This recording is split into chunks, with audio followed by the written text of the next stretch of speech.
मेरे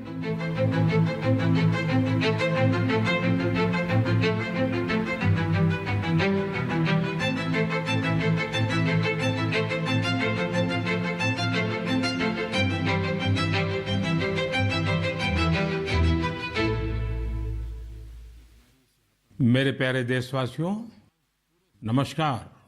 मन की बात में एक बार फिर हमें जुड़ने का अवसर मिला है। आज का ये एपिसोड मुझे भावुक करने वाला है। मुझे बहुत सी पुरानी यादों से घेर रहा है। कारण ये है कि मन की बात की हमारी इस यात्रा को 10 साल पूरे हो रहे हैं। 10 साल पहले मन की बात का प्रारंभ 3 अक्टूबर को विजयादशमी के दिन हुआ था। और ये कितना पवित्र संयोग है कि इस साल 3 अक्टूबर को जब मन की बात के 10 वर्ष पूरे होंगे, तब नवरात्रि का पहला दिन होगा। मन की बात की इस लंबी यात्रा के कई ऐसे पड़ाव हैं जिन्हें मैं कभी भूल नहीं सकता। मन की बात के करोड़ों श्रोता हमारी इस यात्रा के ऐसे साथी हैं जिनका मुझे निरंतर सहयोग मिलता रहा। देश के कोने कोने से उन्होंने जानकारियां उपलब्ध कराई। मन की बात के श्रोता ही इस कार्यक्रम के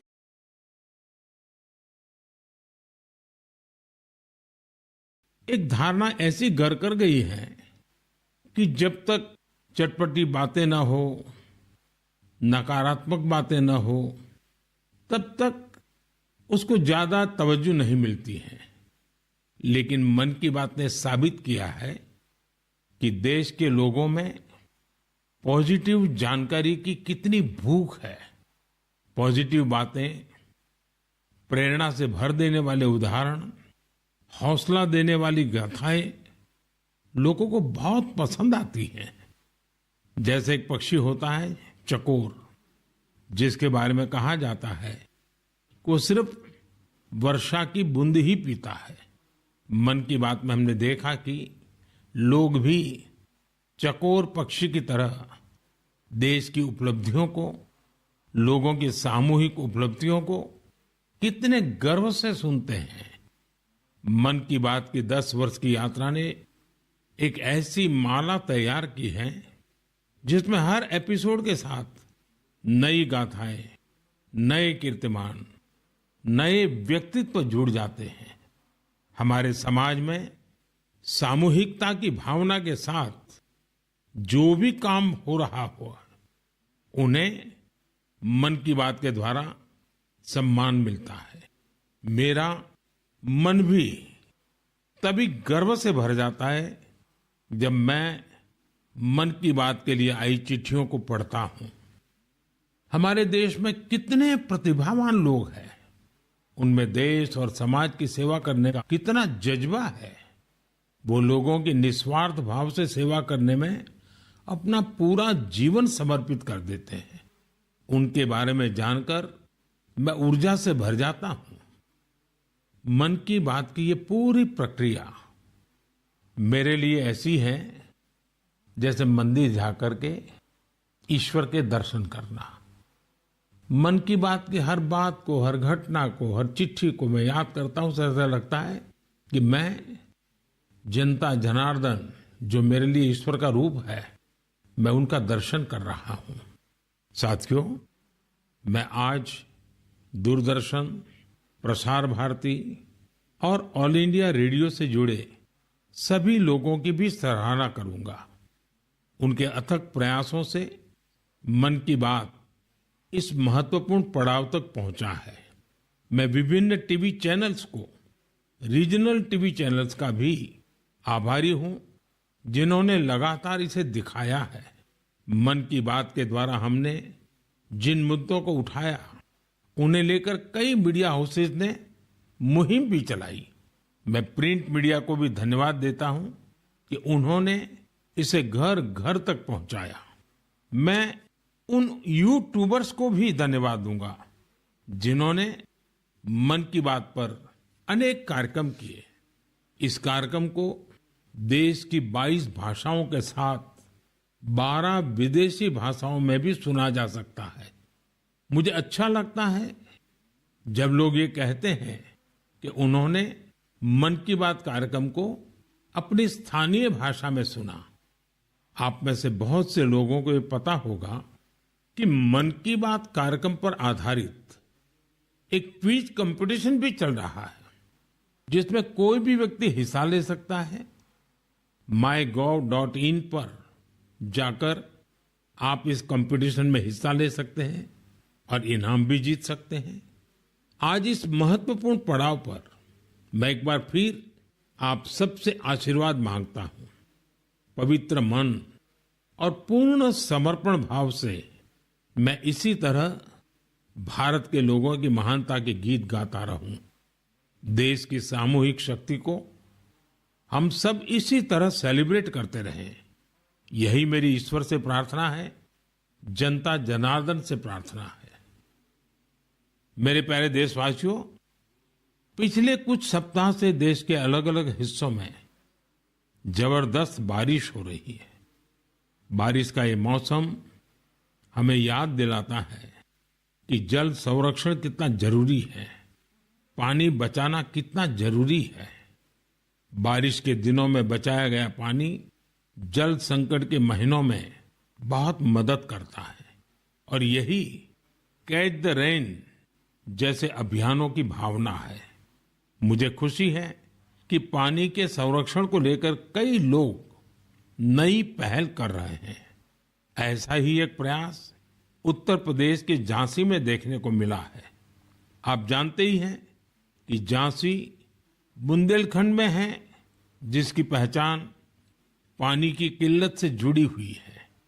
यहाँ झांसी में कुछ महिलाओं ने गुरारी नदी को नया जीवन दिया है। ये महिलाएं सेल्फ हेल्प ग्रुप से जुड़ी हैं और उन्होंने जल सहेली बनकर इस अभियान का नेतृत्व किया है। इन महिलाओं ने मृतप्राय हो चुकी गुरारी नदी को जिस तरह से बचाया है, उसकी किसी ने कल्पना भी नहीं की होगी। इन जल सहेलियों ने बोरियों में बालू भरकर चेकडैम तैयार किया, बारिश का पानी बर्बाद होने से रोका और नदी को पानी से लबालब कर दिया। इन महिलाओं ने सैकड़ों जलाशयों के निर्माण और उनके रिवाइवल में भी बढ़ चढ़कर हाथ बटाया है। इससे इस क्षेत्र के लोगों की पानी की समस्या तो दूर हुई ही है, उनके चेहरों पर खुशियां भी लौट आई हैं। साथियों, कहीं नारी शक्ति जल शक्ति को बढ़ाती है तो कहीं जल शक्ति भी नारी शक्ति को मजबूत करती है। मुझे मध्य प्रदेश के 2 बड़े ही प्रेरणादायी प्रयासों की जानकारी मिली है। यहाँ डिंडोरी के रायपुरा गांव में एक बड़े तालाब के निर्माण से भूजल स्तर काफी बढ़ गया है। इसका फायदा इस गांव की महिलाओं को मिला। यहाँ शारदा आजीविका स्वयं सहायता समूह, इससे जुड़ी महिलाओं को मछली पालन का नया व्यवसाय भी मिल गया। इन महिलाओं ने फिश पार्लर भी शुरू किया है, जहां होने वाली मछलियों की बिक्री से उनकी आय भी बढ़ रही है। मध्य प्रदेश के छतरपुर में भी महिलाओं का प्रयास बहुत सराहनीय है। यहाँ के खौब गांव का बड़ा तालाब जब सूखने लगा तो महिलाओं ने इसे पुनर्जीवित करने का बीड़ा उठाया। हरी बगिया स्वयं सहायता समूह की इन महिलाओं ने तालाब से बड़ी मात्रा में गाद निकाली। तालाब से जो गाद निकली उसका उपयोग उन्होंने बंजर जमीन पर फूड फॉरेस्ट तैयार करने के लिए किया। इन महिलाओं की मेहनत से न सिर्फ तालाब में खूब पानी भर गया, बल्कि फसलों की उपज भी काफी बढ़ी है। देश के कोने कोने में हो रहे जल संरक्षण के ऐसे प्रयास पानी के संकट से निपटने में बहुत मददगार साबित होने वाले हैं। मुझे पूरा भरोसा है कि आप भी अपने आसपास हो रहे ऐसे प्रयासों से जरूर जुड़ेंगे। मेरे प्यारे देशवासियों, उत्तराखंड के उत्तरकाशी में एक सीमावर्ती गांव है जाला। यहाँ के युवाओं ने अपने गांव को स्वच्छ रखने के लिए एक खास पहल शुरू की है। वे अपने गांव में धन्यवाद प्रकृति या कहें थैंक यू नेचर अभियान चला रहे हैं। इसके तहत गांव में रोजाना 2 घंटे सफाई की जाती है। गांव की गलियों में बिखरे हुए कूड़े को समेटकर उसे गांव के बाहर तय जगह पर डाला जाता है। इससे जाला गांव भी स्वच्छ हो रहा है और लोग जागरूक भी हो रहे हैं। आप सोचिए, अगर ऐसे ही हर गांव, हर गली, हर मोहल्ला अपने यहाँ ऐसा ही थैंक यू अभियान शुरू कर दें तो कितना बड़ा परिवर्तन आ सकता है। साथियों, स्वच्छता को लेकर पुडुचेरी के समुद्र तट पर भी जबरदस्त मुहिम चलाई जा रही है। यहाँ रम्या जी नाम की महिला माहे म्युनिसिपैलिटी और इसके आसपास के क्षेत्र के युवाओं की एक टीम का नेतृत्व कर रही है। इस टीम के लोग अपने प्रयासों से माहे एरिया और खासकर वहां के बीचेज को पूरी तरह साफ सुथरा बना रहे हैं। साथियों, मैंने यहां सिर्फ 2 प्रयासों की चर्चा की है, लेकिन हम आसपास देखें तो पाएंगे कि देश के हर किस हिस्से में स्वच्छता को लेकर कोई न कोई अनोखा प्रयास जरूर चल रहा है। कुछ ही दिन बाद आने वाले 2 अक्टूबर को स्वच्छ भारत मिशन के 10 साल पूरे हो रहे हैं। ये अवसर उन लोगों के अभिनंदन का है जिन्होंने इसे भारतीय इतिहास का इतना बड़ा जन आंदोलन बना दिया। ये महात्मा गांधी जी को भी सच्ची श्रद्धांजलि है, जो जीवन पर्यंत इस उद्देश्य के लिए समर्पित रहे। साथियों, आज ये स्वच्छ भारत मिशन की ही सफलता है कि वेस्ट टू वेल्थ का मंत्र लोगों में लोकप्रिय हो रहा है। लोग रिड्यूस, रीयूज और रिसाइकल पर बात करने लगे हैं, उसके उदाहरण देने लगे हैं। अब जैसे मुझे केरला में कोझिकोड में एक शानदार प्रयास के बारे में पता चला। यहाँ 74 ईयर के सुब्रमण्यम जी 23,000 से अधिक कुर्सियों की मरम्मत करके उन्हें दोबारा काम लायक बना चुके हैं। लोग तो उन्हें रिड्यूस, रीयूज और रिसाइकल यानी RRR चैंपियन भी कहते हैं।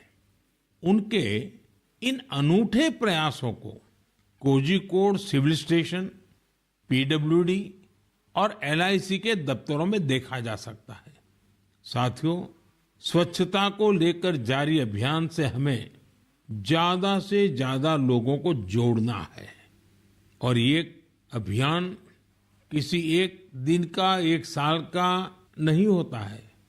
ये युगों युगों तक निरंतर करने वाला काम है। ये जब तक हमारा स्वभाव बन जाए स्वच्छता, तब तक करने का काम है। मेरा आप सबसे आग्रह है कि आप भी अपने परिवार, दोस्तों, पड़ोसियों या सहकर्मियों के साथ मिलकर स्वच्छता अभियान में हिस्सा जरूर लें। मैं एक बार फिर स्वच्छ भारत मिशन की सफलता पर आप सभी को बधाई देता हूं। मेरे प्यारे देशवासियों, हम सभी को अपनी विरासत पर बहुत गर्व है और मैं तो हमेशा कहता हूं, विकास भी, विरासत भी। यही वजह है कि मुझे हाल की अपनी अमेरिका यात्रा के एक खास पहलू को लेकर बहुत सारे संदेश मिल रहे हैं। एक बार फिर हमारी प्राचीन कलाकृतियों की वापसी को लेकर बहुत चर्चा हो रही है। मैं इसे लेकर आप सबकी भावनाओं को समझ सकता हूं और मन की बात के श्रोताओं को भी इस बारे में बताना चाहता हूं। साथियों, अमेरिका की मेरी यात्रा के दौरान अमेरिकी सरकार ने भारत को करीब 300 प्राचीन कलाकृतियों को वापस लौटाया है। अमेरिका के राष्ट्रपति बाइडेन ने पूरा अपनापन दिखाते हुए डेलावेयर के अपने निजी आवास में इनमें से कुछ कलाकृतियों को मुझे दिखाया। लौटाई गई कलाकृतियां टेराकोटा, स्टोन, हाथी के दांत, लकड़ी, तांबा और कांसे जैसी चीजों से बनी हुई है। इनमें से कई तो 4000 साल पुरानी है। 4000 साल पुरानी कलाकृतियों से लेकर 19वीं सदी तक की कलाकृतियों को अमेरिका ने वापस किया है। इनमें फूलदान, देवी देवताओं की टेराकोटा पट्टिकाएं, जैन तीर्थंकरों की प्रतिमाओं के अलावा भगवान बुद्ध और भगवान श्री कृष्ण की मूर्तियां भी शामिल है। लौटाई गई चीजों में पशुओं की कई आकृतियां भी हैं। पुरुष और महिलाओं की आकृतियों वाली जम्मू कश्मीर की टेराकोटा टाइल्स तो बेहद ही दिलचस्प है। इनमें कांसे से बनी भगवान श्री गणेश जी की प्रतिमाएं भी हैं, जो दक्षिण भारत की हैं। वापस की गई चीजों में बड़ी संख्या में भगवान विष्णु की तस्वीरें भी हैं। ये मुख्य रूप से उत्तर और दक्षिण भारत से जुड़ी हैं। इन कलाकृतियों को देखकर पता चलता है कि हमारे पूर्वज बारीकियों का कितना ध्यान रखते थे। कला को लेकर उनमें गजब की सूझबूझ थी। इनमें से बहुत सी कलाकृतियों को तस्करी और दूसरे अवैध तरीकों से देश के बाहर ले जाया गया था। यह गंभीर अपराध है। एक तरह से यह अपनी विरासत को खत्म करना जैसा है। लेकिन मुझे इस बात की बहुत खुशी है कि पिछले एक दशक में ऐसी कई कलाकृतियां और हमारी बहुत सारी प्राचीन धरोहरों की घर वापसी हुई है। इस दिशा में आज भारत कई देशों के साथ मिलकर काम भी कर रहा है। मुझे विश्वास है जब हम अपनी विरासत पर गर्व करते हैं तो दुनिया भी उसका सम्मान करती है। और उसी का नतीजा है कि आज विश्व के कई देश हमारे यहां से गई हुई ऐसी कलाकृतियों को हमें वापस दे रहे हैं। मेरे प्यारे साथियों, अगर मैं पूछूं कि कोई बच्चा कौन सी भाषा सबसे आसानी से और जल्दी सीखता है, तो आपका जवाब होगा मातृभाषा। हमारे देश में लगभग 20,000 भाषाएं और बोलियां हैं और ये सब की सब किसी न किसी की तो मातृभाषा है ही है। कुछ भाषाएं ऐसी हैं जिनका उपयोग करने वालों की संख्या बहुत कम है। लेकिन आपको ये जानकर खुशी होगी कि उन भाषाओं को संरक्षित करने के लिए आज अनोखे प्रयास हो रहे हैं। ऐसी ही एक भाषा है हमारी संथाली भाषा। संथाली को डिजिटल इनोवेशन की मदद से नई पहचान देने का अभियान शुरू किया गया है। संथाली हमारे देश के कई राज्यों में रह रहे संथाल जनजातीय समुदाय के लोग बोलते हैं। भारत के अलावा बांग्लादेश, नेपाल और भूटान में भी संथाली बोलने वाले आदिवासी समुदाय मौजूद है। संथाली भाषा की ऑनलाइन पहचान तैयार करने के लिए ओडिशा के मयूरभंज में रहने वाले श्रीमान रामजी टूडू एक अभियान चला रहे हैं। रामजीत जी ने एक ऐसा डिजिटल प्लेटफॉर्म तैयार किया है जहां संथाली भाषा से जुड़े साहित्य को पढ़ा जा सकता है और संथाली भाषा में लिखा जा सकता है। दरअसल कुछ साल पहले जब रामजीत जी ने मोबाइल फोन का इस्तेमाल शुरू किया तो इस बात से दुखी हुए कि वो अपनी मातृभाषा में संदेश नहीं दे सकते। इसके बाद वो संथाली भाषा की लिपि ओल्ड चिकी को टाइप करने की संभावनाएं तलाश करने लगे। अपने कुछ साथियों की मदद से उन्होंने ओल्ड चिकी में टाइप करने की तकनीक विकसित कर ली। आज उनके प्रयासों से संथाली भाषा में लिखे लेख लाखों लोगों तक पहुंच रहे हैं। साथियों, जब हमारे दृढ़ संकल्प के साथ सामूहिक भागीदारी का संगम होता है तो पूरे समाज के लिए अद्भुत नतीजे सामने आते हैं। इसका सबसे ताजा उदाहरण है एक पेड़ मां के नाम। ये अभियान अद्भुत अभियान रहा। जन भागीदारी का ऐसा उदाहरण वाकई बहुत प्रेरित करने वाला है। पर्यावरण संरक्षण को लेकर शुरू किए गए इस अभियान में देश के कोने कोने में लोगों ने कमाल कर दिखाया है। उत्तर प्रदेश, गुजरात, मध्य प्रदेश, राजस्थान और तेलंगाना ने लक्ष्य से अधिक संख्या में पौधारोपण कर नया रिकॉर्ड बनाया है। इस अभियान के तहत उत्तर प्रदेश में 26 करोड़ से ज्यादा पौधे लगाए गए। गुजरात के लोगों ने 15 करोड़ से ज्यादा पौधे रोपे। राजस्थान में केवल अगस्त महीने में ही 6 करोड़ से अधिक पौधे लगाए गए हैं। देश के हजारों स्कूल भी इस अभियान में जोर शोर से हिस्सा ले रहे हैं।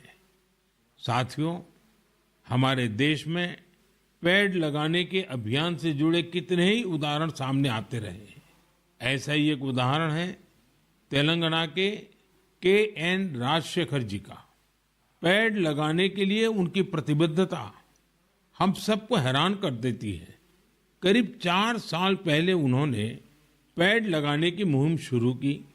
उन्होंने तय किया कि हर रोज एक पेड़ जरूर लगाएंगे। उन्होंने इस मुहिम का कठोर व्रत की तरह पालन किया। वो 1500 से ज्यादा पौधे लगा चुके हैं। सबसे बड़ी बात यह है कि इस साल एक हादसे का शिकार होने के बाद भी वे अपने संकल्प से डिगे नहीं। मैं ऐसे सभी प्रयासों की हृदय से सराहना करता हूं। मेरा आपसे भी आग्रह है कि एक पेड़ मां के नाम इस पवित्र अभियान से आप जरूर जुड़िए। मेरे प्यारे साथियों, आपने देखा होगा हमारे आसपास कुछ लोग ऐसे होते हैं जो आपदा में धैर्य नहीं खोते बल्कि उससे सीखते हैं।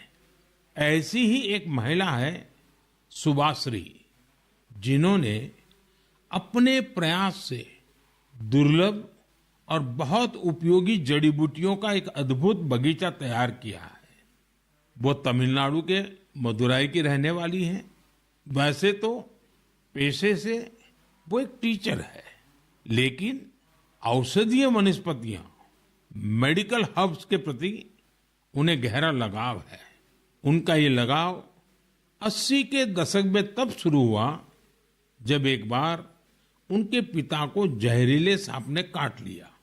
तब पारंपरिक जड़ी बूटियों ने उनके पिता की सेहत सुधारने में काफी मदद की थी।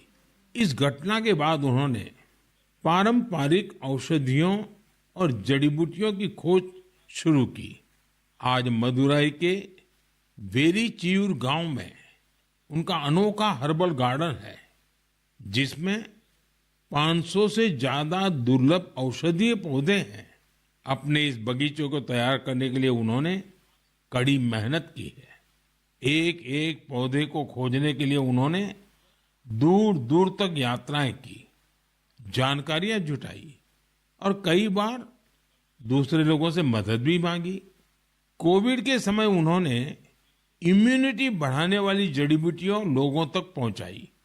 आज उनके हर्बल गार्डन को देखने के लिए लोग दूर दूर से आते हैं। वो सभी को हर्बल पौधों की जानकारी और उनके उपयोग के बारे में बताती हैं।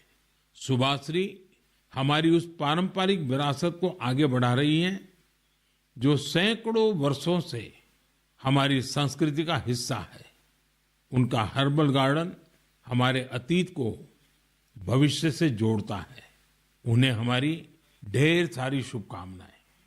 साथियों, बदलते हुए इस समय में नेचर ऑफ जॉब्स बदल रही है और नए नए सेक्टर्स का उभार हो रहा है। जैसे gaming, animation, reel making, film making या पोस्टर मेकिंग, अगर इनमें से किसी स्किल में आप अच्छा प्रदर्शन कर सकते हैं तो आपके टैलेंट को बहुत बड़ा मंच मिल सकता है। अगर आप किसी बैंड से जुड़े हैं या फिर कम्युनिटी रेडियो के लिए काम करते हैं तो भी आपके लिए बहुत बड़ा अवसर है। आपके टैलेंट और क्रिएटिविटी को बढ़ावा देने के लिए भारत सरकार का सूचना और प्रसारण मंत्रालय ने क्रिएट इन इंडिया इस थीम के तहत 25 चैलेंजेस शुरू किए हैं। ये चैलेंजेस आपको जरूर दिलचस्प लगेंगे। कुछ चैलेंजेस तो म्यूजिक, एजुकेशन और यहां तक कि एंटी पायरेसी पर भी फोकस्ड है। इस आयोजन में कई सारे प्रोफेशनल ऑर्गेनाइजेशन भी शामिल हैं जो इन चैलेंजेस को अपना पूरा सपोर्ट दे रहे हैं। इनमें शामिल होने के लिए आप wavesindia.org पर लॉगिन कर सकते हैं। देश भर के क्रिएटर से मेरा विशेष आग्रह है कि वे इसमें जरूर हिस्सा लें और अपनी क्रिएटिविटी को सामने लाएं। मेरे प्यारे देशवासियों, इस महीने एक और महत्वपूर्ण अभियान के 10 साल पूरे हुए हैं। इस अभियान की सफलता में देश के बड़े उद्योगों से लेकर छोटे दुकानदारों तक का योगदान शामिल है। मैं बात कर रहा हूं मेक इन इंडिया की। आज मुझे ये देखकर बहुत खुशी मिलती है कि गरीब, मध्यम वर्ग और एमएसएमईज को इस अभियान से बहुत फायदा मिल रहा है। इस अभियान ने हर वर्ग के लोगों को अपना टैलेंट सामने लाने का अवसर दिया है। आज भारत मैन्युफैक्चरिंग का पावर हाउस बना है और देश की युवा शक्ति की वजह से दुनिया भर की नजरें हम पर है। ऑटोमोबाइल्स हो, टेक्सटाइल्स हो, एविएशन हो, इलेक्ट्रॉनिक्स हो या फिर डिफेंस, हर सेक्टर में देश का एक्सपोर्ट लगातार बढ़ रहा है। देश में एफडीआई का लगातार बढ़ना भी हमारे मेक इन इंडिया की सफलता की गाथा कह रहा है। अब हम मुख्य रूप से 2 चीजों पर फोकस कर रहे हैं। पहली है क्वालिटी, यानी हमारे देश में बनी चीजें ग्लोबल स्टैंडर्ड की हो। दूसरी है वोकल फॉर लोकल, यानी स्थानीय चीजों को ज्यादा से ज्यादा बढ़ावा मिले। मन की बात में हमने hashtag my product my pride की भी चर्चा की है। लोकल प्रोडक्ट को बढ़ावा देने से देश के लोगों को किस तरह से फायदा होता है, इसे एक उदाहरण से समझा जा सकता है। महाराष्ट्र के भंडारा जिले में टेक्सटाइल की एक पुरानी परंपरा है, Bhandara tussar silk handloom. Tussar silk अपने डिजाइन, रंग और मजबूती के लिए जानी जाती है। भंडारा के कुछ हिस्सों में 50 से भी अधिक सेल्फ हेल्प ग्रुप इसे संरक्षित करने का काम में जुटे हैं। इनमें महिलाओं की बहुत बड़ी भागीदारी है। यह सिल्क तेजी से लोकप्रिय हो रही है और स्थानीय समुदायों को सशक्त बना रही है। और यही तो मेक इन इंडिया की स्पिरिट है। साथियों, त्योहारों के इस मौसम में आप फिर से अपना पुराना संकल्प भी जरूर दोहराइए। कुछ भी खरीदेंगे वो मेड इन इंडिया ही होना चाहिए। कुछ भी गिफ्ट देंगे वो भी मेड इन इंडिया ही होना चाहिए। सिर्फ मिट्टी के दिए खरीदना ही वोकल फॉर लोकल नहीं है। आपको अपने क्षेत्र में बने स्थानीय उत्पादों को ज्यादा से ज्यादा प्रमोट करना चाहिए। ऐसा कोई भी प्रोडक्ट जिसे बनाने में भारत के किसी कारीगर का पसीना लगा है, जो भारत की मिट्टी में बना है, वो हमारा गर्व है। हमें इसी गौरव पर हमेशा 4 चांद लगाने हैं। साथियों, मन की बात के इस एपिसोड में मुझे आपसे जुड़कर बहुत अच्छा लगा। इस कार्यक्रम से जुड़े अपने विचार और सुझाव हमें जरूर भेजिएगा। मुझे आपके पत्रों और संदेशों की प्रतीक्षा है। कुछ ही दिन बाद त्योहारों का सीजन शुरू होने वाला है। नवरात्र से इसकी शुरुआत होगी और फिर अगले 2 महीने तक पूजा पाठ, व्रत, त्योहार, उमंग उल्लास, चारों तरफ यही वातावरण छाया रहेगा। मैं आने वाले त्योहारों की आप सबको बहुत बहुत बधाई देता हूं। आप सभी अपने परिवार और अपने प्रियजनों के साथ त्योहार का खूब आनंद लें और दूसरों को भी अपने आनंद में शामिल करें। अगले महीने मन की बात कुछ और नए विषयों के साथ आपसे जुड़ेंगे। आप सबका बहुत बहुत धन्यवाद।